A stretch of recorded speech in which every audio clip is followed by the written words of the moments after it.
Ouais, ben voilà. Je sais même pas si je vais réussir à... Parce que j'ai plus de batterie, le chargeur il veut plus charger, le téléphone, c'est tombé. On essaie d'infiltrer mon Facebook, tout ça. Laisse tomber. Du coup, je sais même pas si je vais avoir le temps d'enregistrer. En fait, je voulais dire que la spiritualité, c'est quelque chose de très scientifique. Enfin, je veux dire, les capacités extrasensorielles que les gens développent, c'est quelque chose de très scientifique. Et c'est pour ça que même Carl Jung, en fait, il était capable de l'avoir étudié en psychologie, parce qu'en fait, c'est un mouvement de... C'est quand ton cerveau, en fait, souvent, c'est quand tu as eu des attaques ou que tu as eu des choses qui ont failli te faire mourir. Et en fait, le cerveau, il développe des capacités. C'est comme si il déclenche le mode survie. Il se met en, il déclenche un mode warning qui fait que ça débloque un programme en fait de conscience euh, supérieure. Voilà, parce qu'en fait, on n'utilise que 3-4% de notre cerveau en fait, en vrai. Mais on a des capacités, tous, tout le monde, tu vois. C'est juste que ben, la vie dans laquelle on vit, elle ne nous permet pas forcément d'aller chercher cette zone-là, parce qu'en fait, c'est une zone... c'est comme si le cerveau, en fait, c'est quand il est en zone à risque, et en fait, il va développer des capacités, tu vois, un petit peu comme quelqu'un qui perd la vue.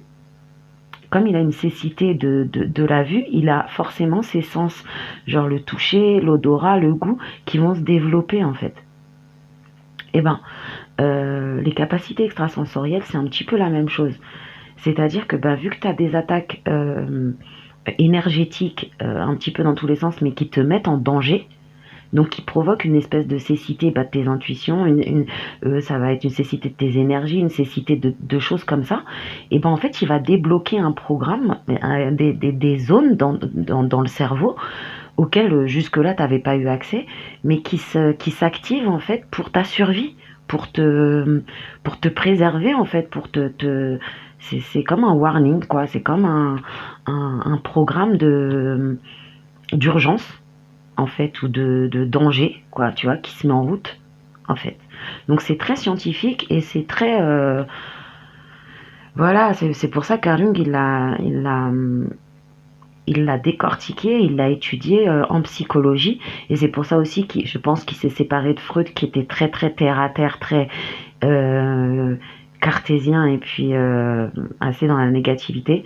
Et au final, bah, lui, il a ouvert beaucoup plus de champs sur le niveau spirituel et sur bah, justement la positivité de tout ce que le cerveau il est capable de mettre en place comme élément de survie pour te permettre de naviguer, tu vois, dans des eaux troubles que tu vois même pas en fait, parce que c'est de l'invisible, c'est du subtil, c'est quelque chose qui n'est pas perceptible au corps humain normalement ou à l'être humain au départ, puisque tu n'as pas forcément ces capacités de développer forcément à la naissance.